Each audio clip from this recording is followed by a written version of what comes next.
Attendance in movie theaters has been declining for the better part of 15 years. Do you know what has not declined in the last 15 years?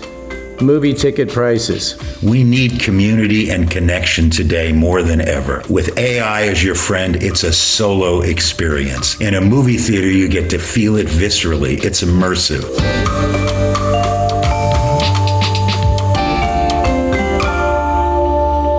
This is Open to Debate. I'm John Donvan. Hi, everybody. So, did you stream anything good lately?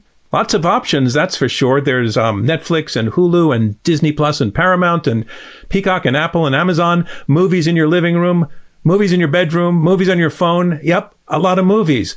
But it's not going to the movies, is it? Where you have the big screen and the popcorn and the crowd around you on all sides, and maybe sometimes even a standing ovation when it's a really good film and you're a part of it. That's a whole different experience. And until what seems like about 10 minutes ago, going to the movies was how you got to see movies. Okay, of course, there was the period of VHS and DVD rental, but that didn't last forever.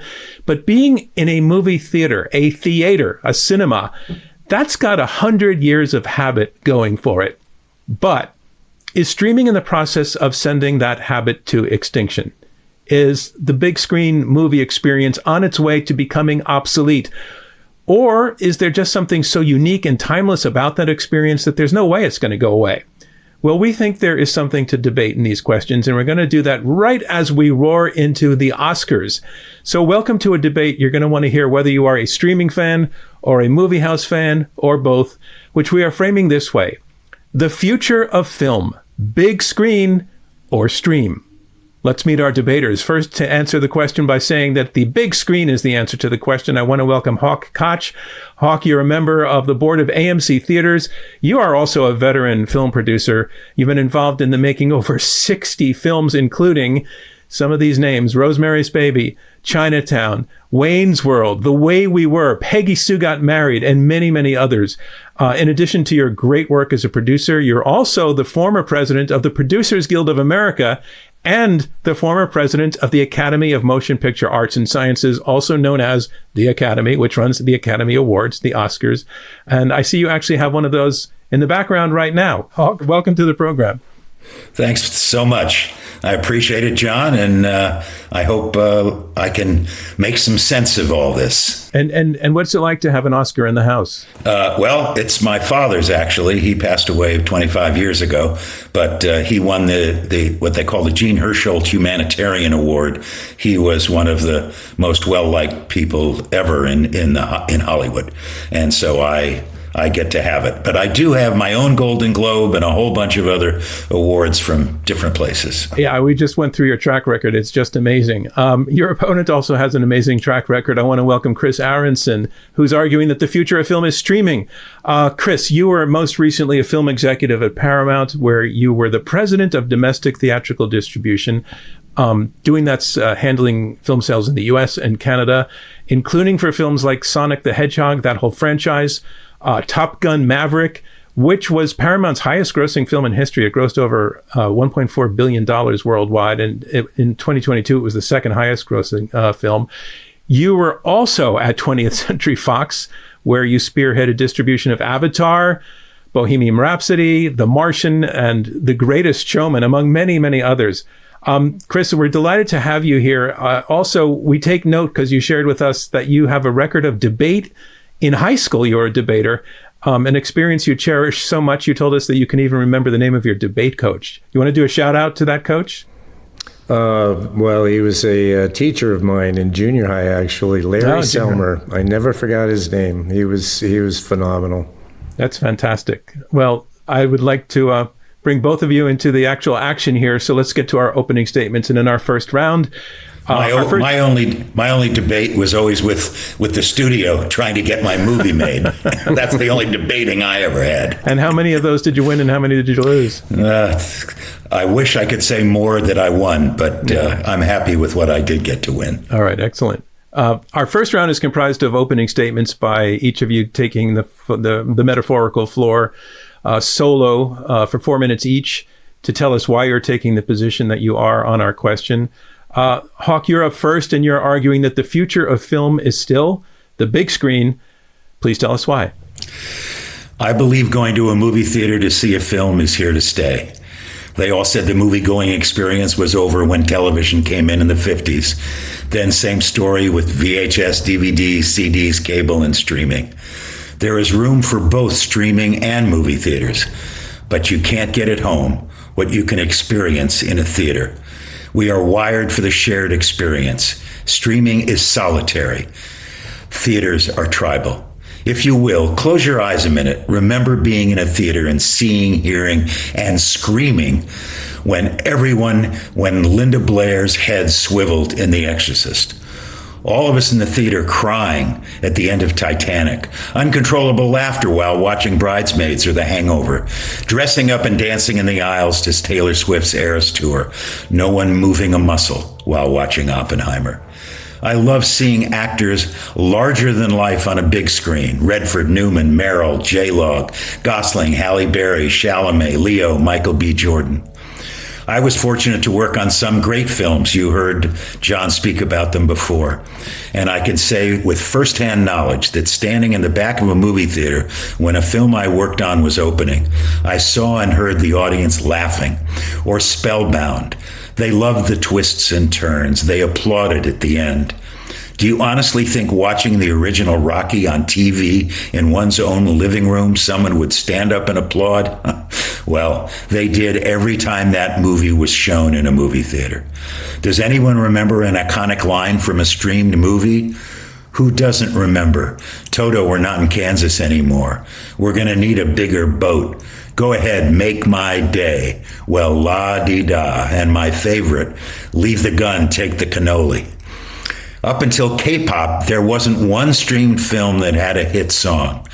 Remember Over the Rainbow, Moon River, My Heart Will Go On, Staying Alive, Shallow, Let It Go, Purple Rain.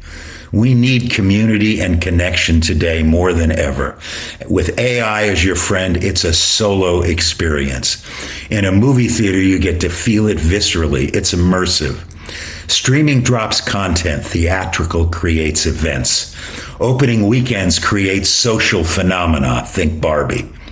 A theatrical run increases the film's value, global awareness, and long-term library strength. Attendance is down, but coming back. Gen Z increased their theater attendance 25% from 2024 to 2025. Gen A's preferred weekend activity is going to the movies. Movies aren't dying. More people go to the movies each year than go to every NFL, NBA, NHL, and Major League Baseball game combined. Next to going to a restaurant, going to the movies is the next favorite activity out of one's home. Why did Netflix want to buy Warner Brothers? Sarandos has changed his tune. He knows now how much more their customers want to watch films that are in theaters first. Those are the streamers' most successful ones. It's up to us, the Hollywood community. We can make the choice to make enough films for theatrical or just say goodbye to an American art form. I hope greed doesn't get in the way, because if we make it, they will come. Streaming has its purpose, but in my opinion, going to the theater with your fellow moviegoers is a vital experience of our shared humanity. Thank you. Thanks very much, Hawk. Okay, Chris, it's your turn. You disagree. You believe that streaming has overtaken theaters and is the future of film. Here's your chance to make your case. Well, let's start by, let's agree on a couple of things. Life is complicated, and leisure time is in short supply. And I think we're all looking for frictionless experiences. Going to the theater, the cinema, is anything but frictionless. There's travel time, childcare for some, and the experience itself with your lovely communal experience neighbors who can't seem to put their phones down, acting as though they're in their own living room, carrying on full volume conversations. Broken chairs, sticky floors. How about that advertising and watching up to 9 trailers? What's not to love? And all this for the low price of, never mind, we'll get into prices and pricing later. Contrast the cinema experience with the streaming experience. Look what awaits you. An endless, bountiful smorgasbord of content that Once your monthly subscription is paid for, which is roughly the equivalent of one movie ticket, it's all free. Movies of all types and genres, dramas, rom-coms, epics, comedies, superheroes, documentaries, you name it, streaming's got it. TV shows of all kinds, and content from all over the world. And talk about frictionless, it doesn't get any more frictionless than streaming in one's own home. Start, stop, pause, rewind, all in your own time frame. Eat and drink whatever you want and no one to bother you. And with the advent and proliferation of affordable 80-plus inch screens along with affordable surround sound, the streaming home experience is pretty darn immersive. Streaming is the equivalent of the old-school Las Vegas buffet, an affordable, endless array of all-you-can-eat choices. Let's also confront the reality that moviegoing is not part of our culture anymore. It's not habitual the way it was even a short 15 years ago. We used to say, hey, do you want to go to the movies tonight? Generically, no longer. The experience is now and has been for some time appointment moviegoing. That is, going to see a specific movie and not generically going to the movies. This phenomenon manifests itself in declining attendance. Attendance in movie theaters has been declining for the better part of 15 years and has become even more acute in the post-COVID period. Do you know what has not declined in the last 15 years? Movie ticket prices. The industry has put a premium on box office numbers rather than trying to solve the declining attendance numbers. The population going up but attendance going down, what has the cinema industry done to combat this? They have consistently raised prices to keep box office levels up, while ignoring the trend of attendance going down. The average movie ticket price in the U.S. right now is approximately $16. The average ticket price in New York is approximately $23, and California is $20. That's just to get in the door. Some areas are certainly less expensive. For example, the ATP in Wyoming is $9. The problem is Wyoming accounts for less than 1% of the annual box office. Combined, California and New York account for over 23.5% of the annual box office. And the top 5 moviegoing states account for 45% of the box office. And the ATP in those 5 states is $18. Throw in a few high-priced concession items and going to the movies is not an affordable proposition for many. The price-value ratio for going to the movies does not justify the experience. Most, if not all, other out-of-home entertainment options have recovered, yet the theatrical business has not. I humbly submit to you, streaming is here to stay. All right. Thank you, Chris. Thank you both. We certainly see the dividing lines in this conversation. So we're going to debate your talking point, the points that you made in your opening arguments. And I just want to tell you what I heard you saying.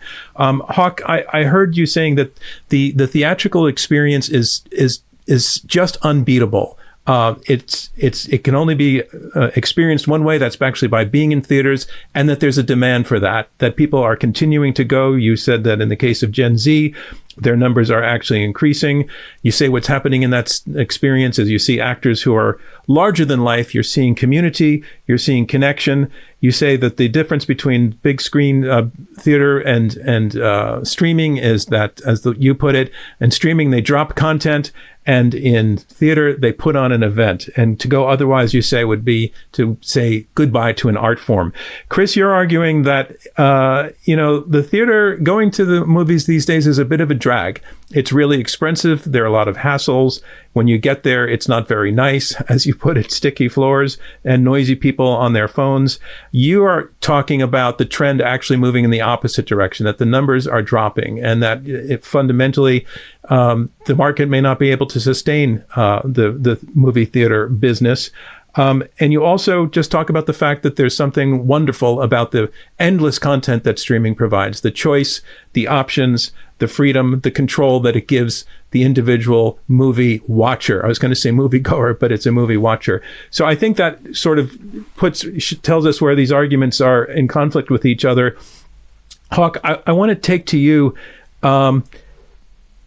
Chris's argument kind of pretty much not taking account of your vision of this great stirring community experience. He actually says being in the theater is kind of a bummer. It's not that exciting. It's not a pleasant experience anymore. I have to disagree with that. As you heard, I'm on the board of AMC Theaters. In AMC, we now have reclining seats. We have beautiful theaters, as do Cinemark and Regal. There are a few theaters that aren't working, and those theaters are going bye-bye. As far as it's hard to watch a movie in a movie theater, I say, I don't want to make a movie where 10 minutes in the phone rings, the baby cries, somebody says, "Hey, did you make dinner yet?" I'm not watching a movie. I'm just watching content. I lose. Wait, Hawk, are you talking about the theater experience or the streaming experience? Good point. No, I'm talking about the streaming experience, Chris, because I have to tell you, I just was getting my hair cut, and the woman said, "Hey, we got tickets. We're going to see Hopper tomorrow night with my 2 teenage girls. We're so excited." And I said, "Yeah, that's what it's about." Yes, I believe COVID really put a damper in. None of us could go out. It was a change that none of us foresaw, and it's taken longer for people to get back. But people don't want to just sit in their homes. They're tired of being solo. We as humanity want to be with other people. And I have to tell you, when I went and saw Sinners, man, the crowd was right there with us. When I went and saw One Battle After Another, the crowd was with us. When I was watching Ping Pong and Marty Supreme, the crowd is with us. I watched Roma a few years ago in the movie theater, where it played for a few minutes. It was great. I came back and I had some friends come over to watch Roma at home, and within 20 minutes they looked at me and said, "Can we go outside and throw the ball around?" It's different. It's movies, filmmakers. They love cinema. Before we get to the filmmakers, which I want to do, I want to let Chris respond to some of what you were just saying. Because Chris, we just heard again a kind of stirring rendition of the movie-going experience that I suspect does not persuade you. I don't know how many theaters Hawk goes to. I go to theaters in my previous job. I go to theaters all around the country. And some are better than others. There's no question about that. But no one is addressing why has attendance declined. And while I agree that COVID, was a real damper on the business, every other out-of-home business and experience has recovered post-COVID. But you know what hasn't? The theatrical business. And why is that? Can I interrupt? Am I allowed to interrupt 1 second, Chris? Yes, I want to let you both know you can interrupt each other if it's done in a respectful way. Okay. I'm respectful. I think Chris is a hell of a distribution guy. Why hasn't it recovered? Because there were 120 movies being released in 2019. In 22 and 23, there were 71 movies. There wasn't enough to get people back. Then the strikes happened. And so in 24, there were even less movies. Last year, there were a few more. Now, this year, for the first time, and we'll see whether it happens, supposedly we're going to get closer to the over 100 films. So it's hard if there aren't enough films and not enough genres for people to want to go to. The COVID really killed us, but the more movies are in the theater. So it's the old, just give us more movies, we'll be okay. Which is the mantra I hear from exhibition all the time. What you're ignoring, Hawk, is that attendance in cinemas has declined really from 2010 on. And from 2010 through 2019, the release calendar was very robust, very, very robust. Yet attendance kept sliding. we call the domestic marketplace a mature marketplace, meaning it's sort of, this is pre-COVID, it sort of has its level, and it is movie dependent. Some movie years, they're better than others, but there was a sort of water level that the industry had reached. Well, we're well below that. And I humbly submit that every other out-of-home experience has not only met pre-COVID levels, but many of them have exceeded. And I don't buy the argument of comparing going to the movies to sporting events. Why not? Because what you see in a sporting event is live and only happens one time. So it's a once only experience. You could say a baseball game is the same, it's 9 innings, whatever, but what happens in that game only happens in that game. The movie-going experience is supposed to be the same whether you go Monday morning at 11 a.m. or you go Saturday night at this prime show at 7:30. Excuse me, Chris. I'm not comparing sports to going to the movies. What I'm saying is, if you add all the people that go to all of those sporting events, they don't go as many times as people are still going to the movies. I'm not talking. Are you counting the number of people that watch those sporting events on their televisions? No, because that's not going to the movies. That would be the streaming side. That would be the streaming. Yeah. One of the points Chris made about what he sees as the advantage of streaming is there's so much to choose from. It's not 100 films a year if you go down to if somebody were even to go to the theater 100 times, but you can choose across generations of films, across nationalities of films globally. There's just so much that's an unbeatable advantage and upside to the streaming experience. I think that's an upside. I also think it's a downside. Again, I was my barber today, and he said they want to show their kids Anchorman. It wasn't on any of the things. They had to pay, I don't know, $3.99 somewhere to see it. But I can't tell you how many times my friends call me and say, I've looked all over, and I can't find something I want to watch. Now, streaming series is no different than when you watch Seinfeld or you watched Roots. Yeah, they're great. And how many millions of people watched the final episode of Seinfeld in the 1990s? Well, how many people went to see Titanic? And they did, what, $2 billion with Titanic that year? Chris? So, I mean, yeah, I'm not saying streaming isn't good. I'm just saying we're not going to lose, and we shouldn't lose, theaters. We've been talking a little. You just used the word shouldn't, and we've been talking about should and shouldn't, and what's ideal and what people want to have happening. But I want to ask you both to kind of assess, in terms of the pressures that the industry is under, is the big theater experience at risk of going away for market reasons, Hawk? Or I know that you said Gen Z is coming back, but in the larger picture, what about the pressures that the industry is under? Well, as some of you may have read, Paramount's going to take over Warner Brothers, supposedly. We'll see. Which means, and they have promised that they're going to keep making 15 movies at Warner's and 15 movies at Paramount. Let's hope so.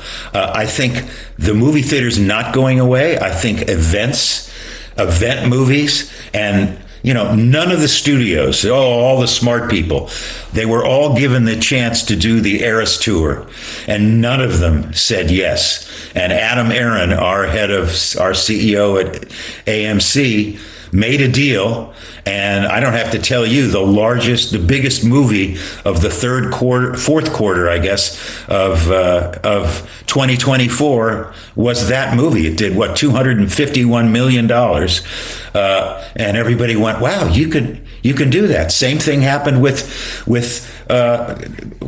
they put Strange Things over the holiday, over the New Year's, right? Everybody was saying, it's going to do about 7 million. Well, it did so much. It did that 7 million tickets in the first 20 minutes. So yes, movie theaters are here to stay, and I believe people do want to get out. And by the way, I wish I could say restaurants have come back. I can't tell you how many restaurants I know of that I've loved have closed since COVID. So it's not just everything's coming back. And Chris, same question to you about the pressures of the business. Is the decline of the theater experience, in your view, inevitable? Is it underway, and is it inevitable? And I realize we're not saying that there will never be any theaters left anywhere. We're not going to that extreme. But in terms of it being a cultural experience, part of every town and every community, do you think that is under threat of going away for the reasons of the market? Look, I think there's pressures on the business, to be sure. I take exception to one thing that Hawk just said about the Eras Tour. There were a number of studios that bid for the Eras Tour. None of them made the deal that your Adam Aaron made for that picture.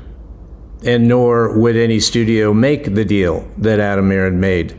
So there was no magic to filming, as Taylor Swift did, her fabulously successful Eras Tour and then putting it in theaters. I humbly submit that by going the route that you went, you left money on the table. But we'll never know. There are a lot of pressures on the cinema business, to be sure. But the fact of the matter is, the price-value ratio of going to movie theaters is way out of whack, which is why attendance has been declining for some time. The exhibition business, which I spent 10 years in, by the way, so I know a little bit about it and what it takes to run it, requires a tremendous amount of reinvestment, just like any consumer-facing business. If you do not reinvest in your theaters, every single year your theaters deteriorate. The experience deteriorates, and that is what's happened with many large theater chains.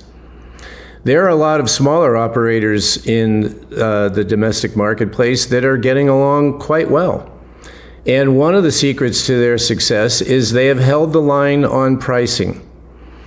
Movies in movie theaters were always meant to be affordable entertainment for everyone.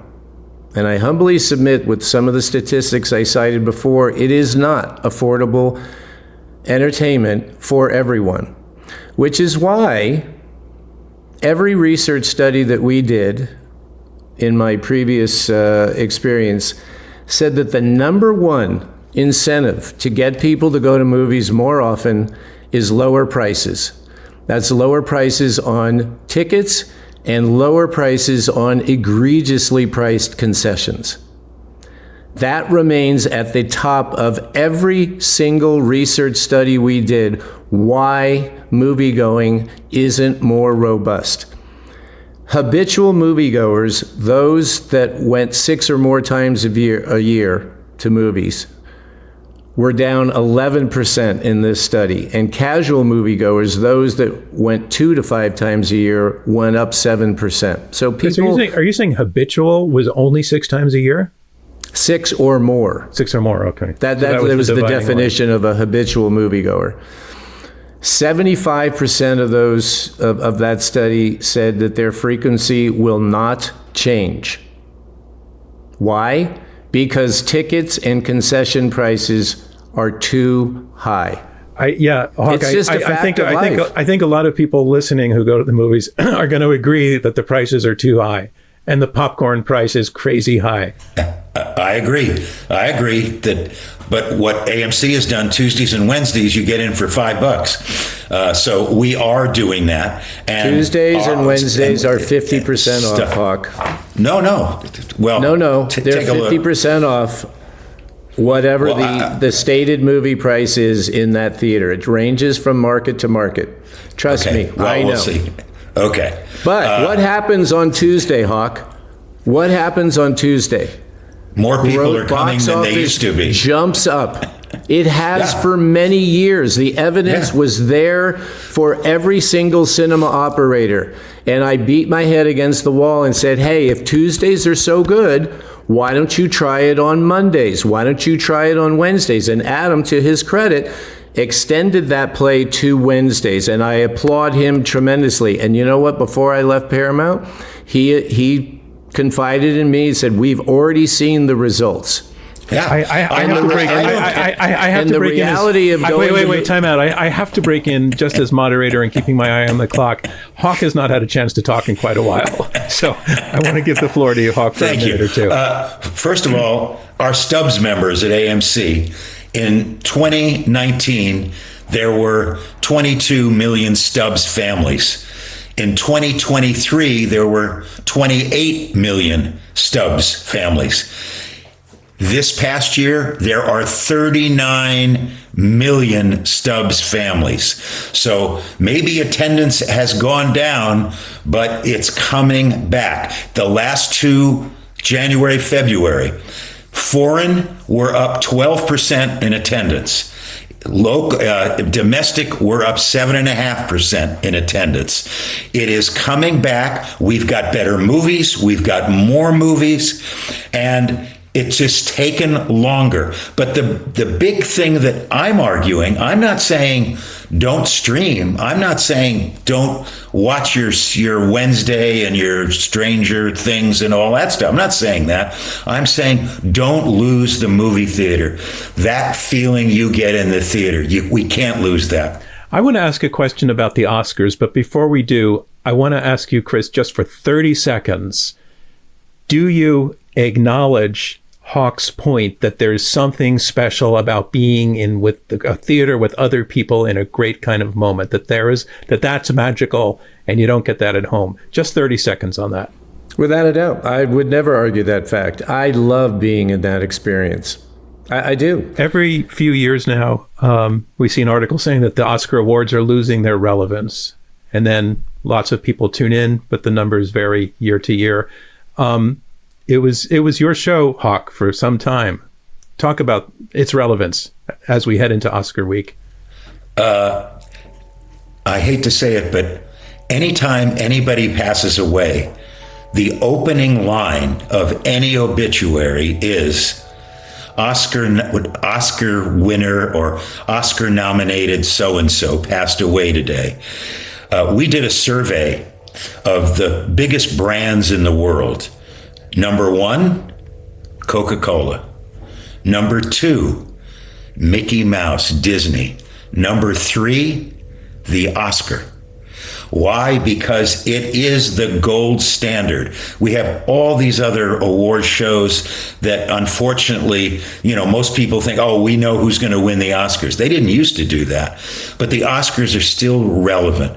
It is for everybody in the industry, every film school, everybody who ever goes to movies. They want to know who won the Oscar. And I think the Oscar is always going to be relevant. I don't want to argue Hawk too much on this point. I agree with him that Oscar remains incredibly relevant for those people in the business. For general moviegoers, is it? If it was still super relevant, why have the ratings declined year after year after year? Why? Hawk? I think because there's so many other things to watch, TikTok and this and social media and a million other things, that watching the Oscars isn't as important as seeing the films that won the Oscars. And I'm hoping, I know when I was president, 41 million people watched. I think last year only 19 million people watched. And isn't also that down from like 100 million not that long ago? No, it was never. It wasn't 100 million ever. On a global basis? That was the Super Bowl. No. Oh, well, I remember 1.3 billion people watched it. Yes. I remember being on the stage and being in front of 1.3 billion people. It was a little scary. But yes, that's true. But when YouTube takes over, we might get right back to that number again, because YouTube's international and everywhere right on the same time length. Well, I have a different theory on that, and it might not be popular, but I think the general moviegoer interest in the Oscars goes with what are the pictures being nominated. And I've been a member of the Academy for over 15 years, and I'm very proud of being a member of the organization. But, in 2009, Hawk, I think, is the year that we went up to 10 nominees for Best Picture. I think that's correct. And do you know why? I know what the reason at the time was, but go ahead. The reason was that I think the year before it was up to 10. And what happened is there was a movie called Blindside. And Blindside did fabulous in the South.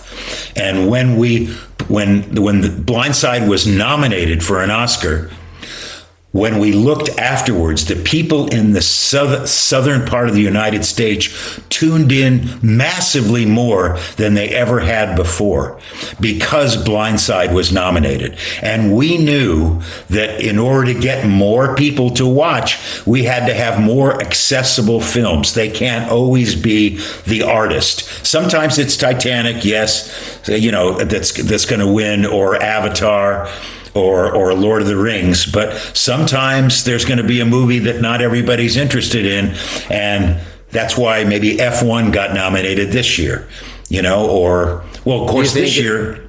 Do you think F1 has a chance of winning Best Picture? Do you think I have a chance of becoming president of the United States? So here's a fun fact, and I don't want to. Oscar and Academy Awards have always been, it's art, it's commerce, and Harrison Ford talked about it at the Actors Awards the other night. Spoke about it very eloquently about. Beautifully. And sometimes they both combine and magic happens.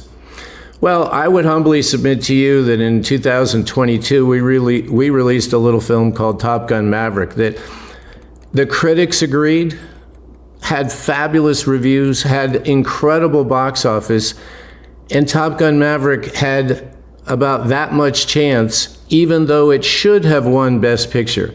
Because at the time, the entire industry thanked Tom Cruise for saving the industry and bringing people back to movie theaters.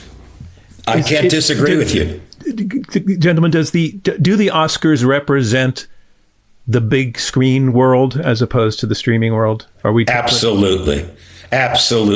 We have put guardrails on to make sure that it has to be a theatrical motion picture in order to be nominated for an Oscar.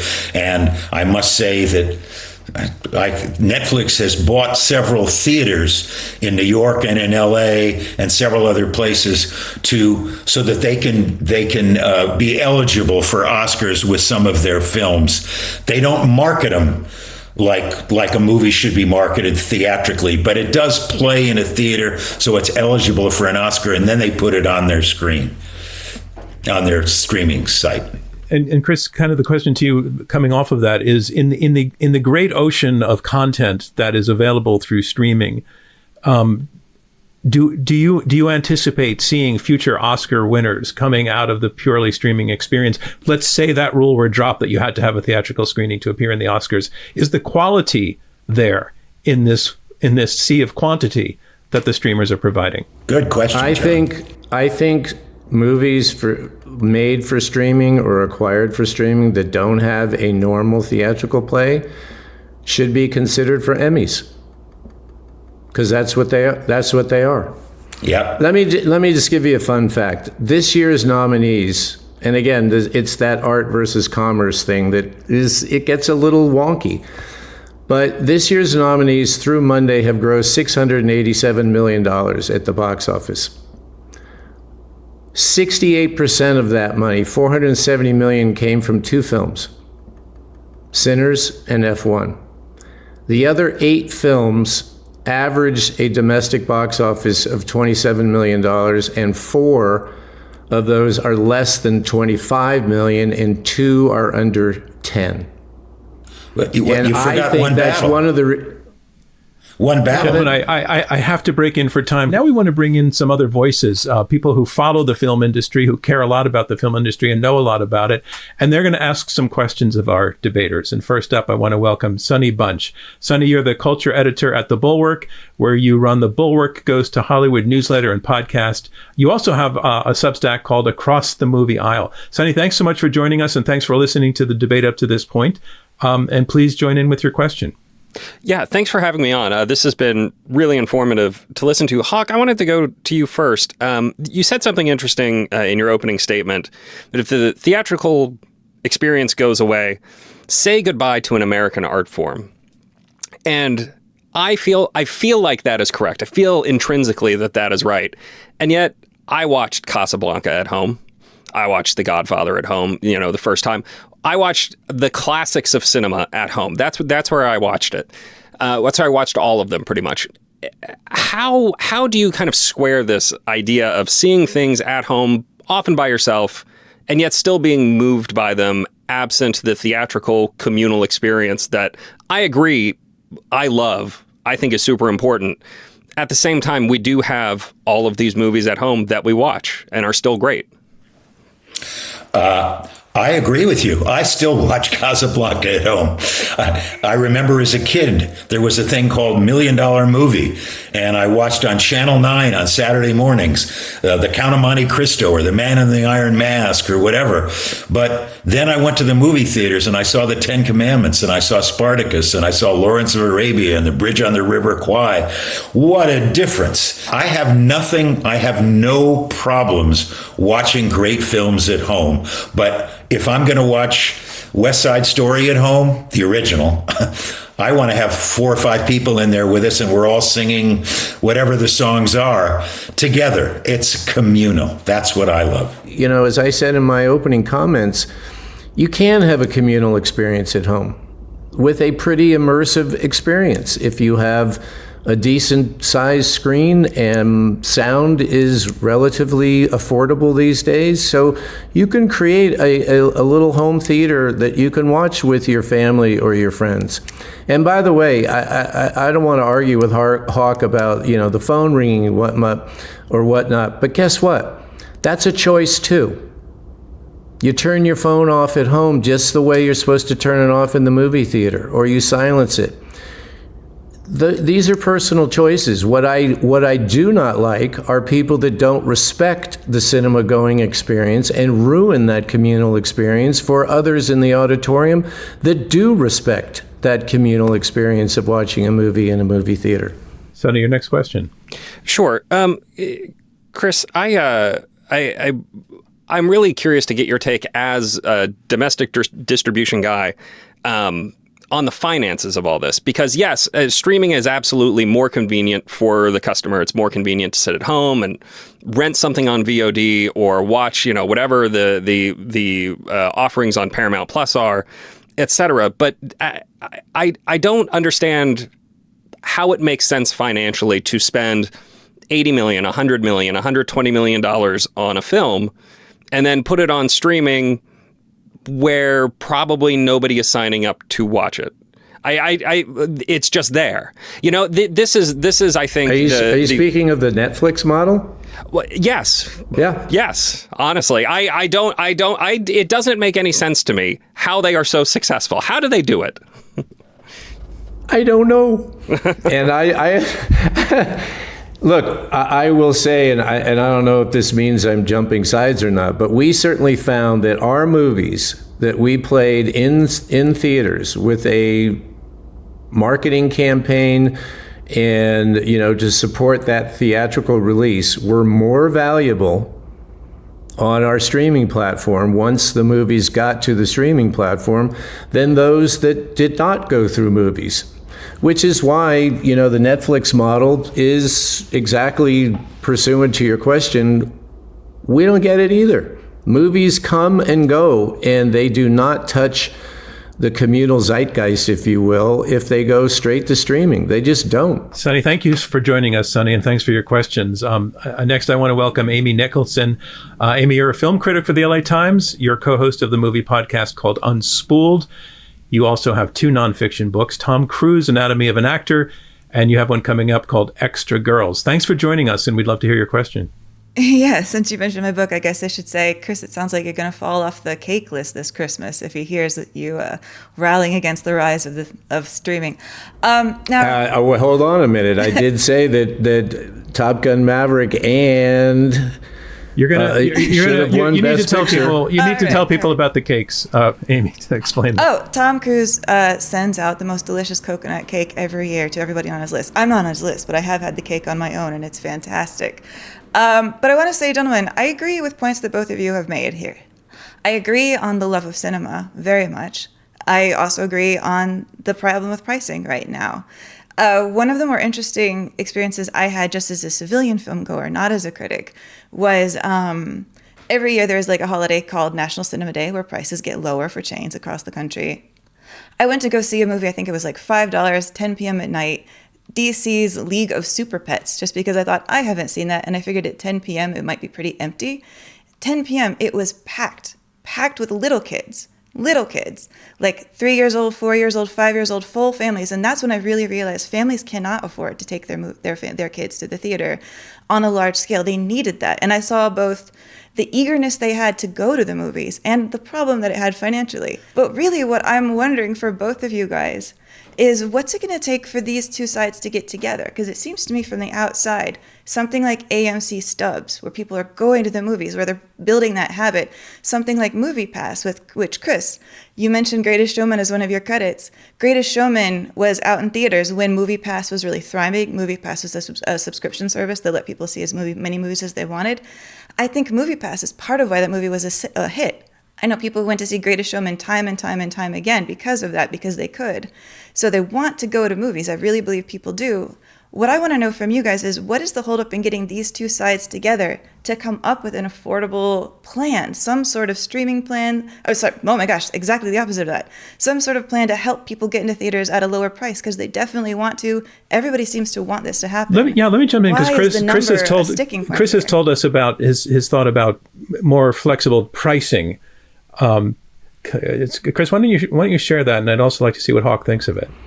Well, look, I think the exhibition business, when it comes to pricing, is chasing an 80s or 90s experience. When I mentioned that moviegoing was habitual, does everybody believe that going to see, I don't know, fill in the blank, give me an event film, Star Wars. We'll just pick Star Wars. That going to a movie theater to see Star Wars should cost the same as going to see Sentimental Value? Does that sound logical to everybody? Because everyone that I talk to says that defies all logic. That a fantasy film where you experience things that don't exist in real life, or a character-driven drama, an excellent film, but a character-driven drama. But if you want to see that movie in a theater, the same time that a Star Wars movie is playing, it costs the same amount. Now, call me crazy, but maybe if it didn't cost the same, more people might go to see Sentimental Value. Differential pricing per title. Variable pricing. Hawk, what do you think? Good idea, Chris. Well, as some of you may know, in order for a theater to stay in business, we have to charge some amount of money.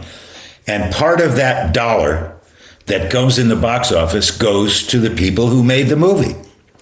And if it's Star Wars, if it was Star Wars today, let's say it's Avatar today, they want a higher percentage of the take than the theater. So if the studios would negotiate a better deal for the theaters so that they're not losing, so that they have enough money for toilet paper in the ladies' room, then we have a chance.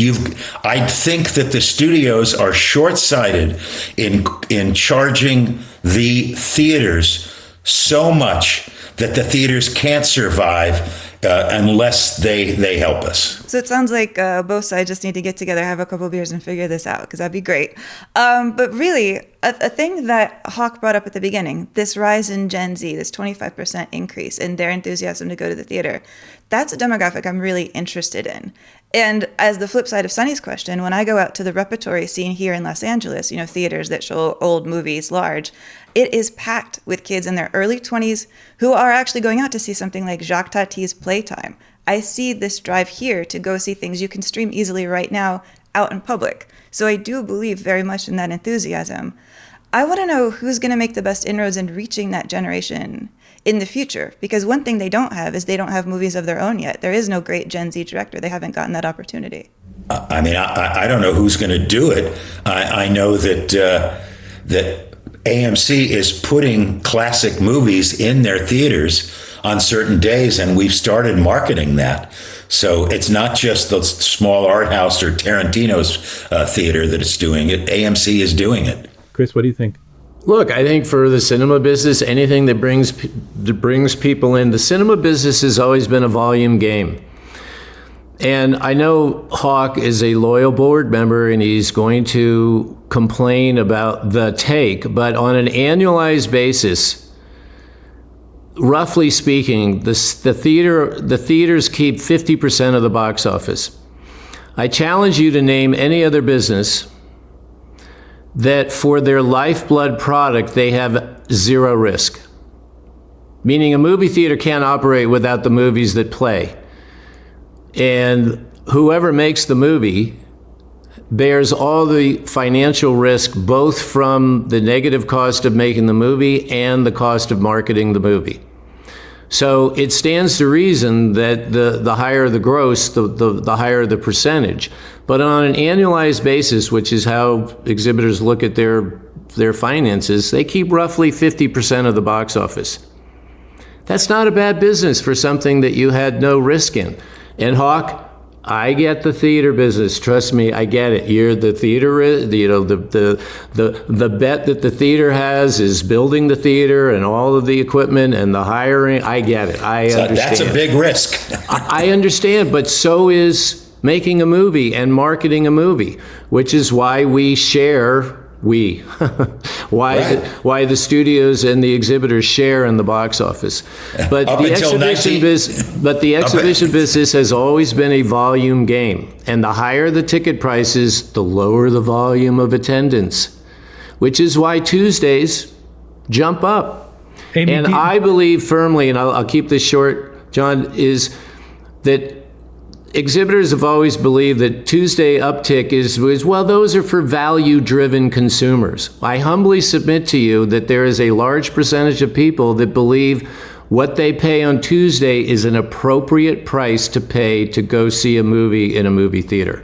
So I say try it on more days. Amy, do you have your own answer to the question you asked in terms of? Yeah. What I believe is that the Gen Z audience is there, and I do agree that they do need more films. They do need more marketing too.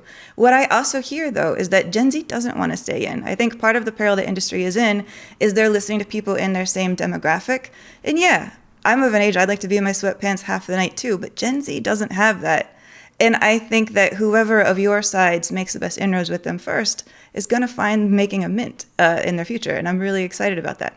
Also, P.S., if I can just get this in, I think the reason why the Oscars are dropping in ratings is so silly. It's really just because people have digital televisions and it's really hard to use to access network channels. Nobody knows how to find the Oscars anymore. I'm excited they're going on Netflix for that reason. Not on Netflix, on YouTube. Oh, well, that's great. Amy, thank you very much for your question. Thanks for joining us. And thanks also for your answer. We're going to move on now to our closing round, and that's where both of our debaters have one more chance to make the case to you that they are being more persuasive than their opponent are.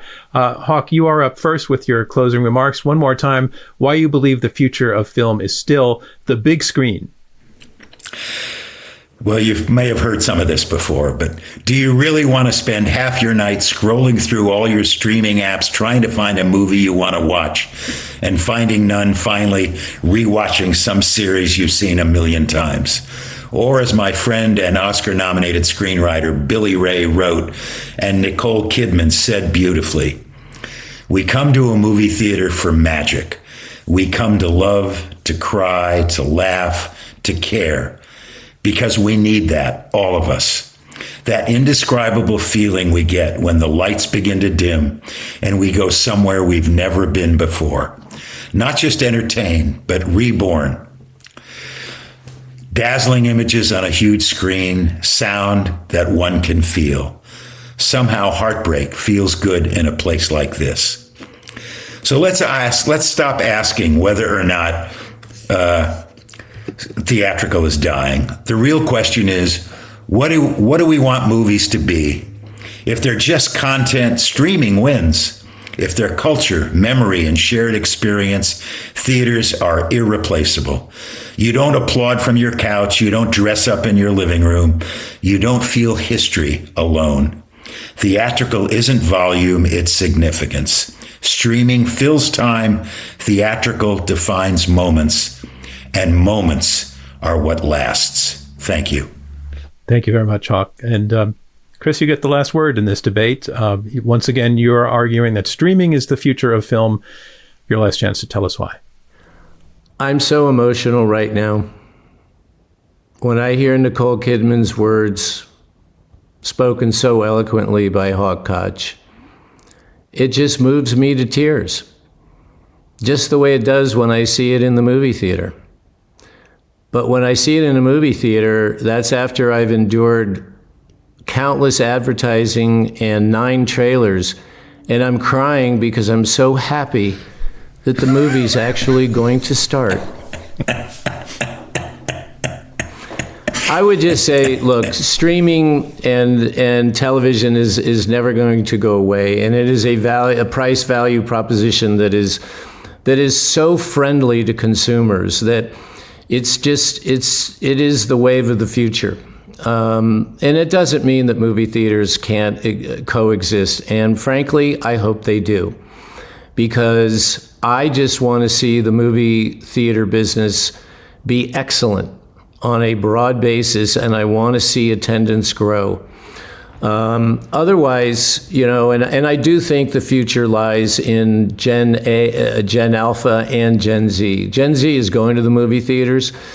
There was a study a short while ago that said that Gen Alpha is the first generation that actually wants to go to a movie theater because they want to disconnect from their mobile device. And I thought, that's pretty cool.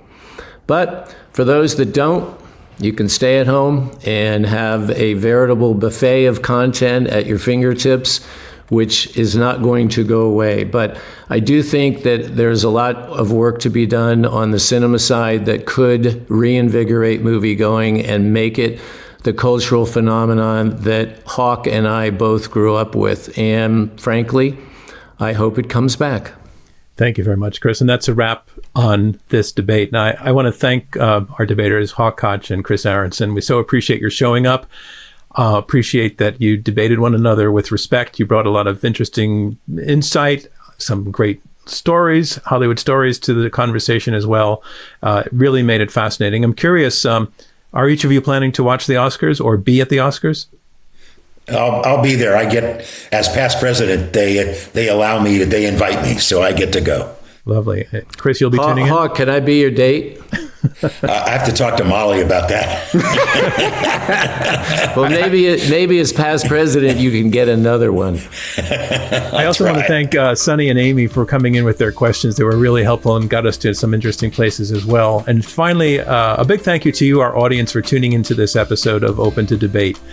As a nonprofit working to combat extreme polarization through debate, our work is made possible by listeners like you, by the Rosencrantz Foundation, and by supporters of Open to Debate. Robert Rosencrantz is our chairman. Our CEO is Leah Mathau. Elizabeth Kitzenberg is our chief advancement officer.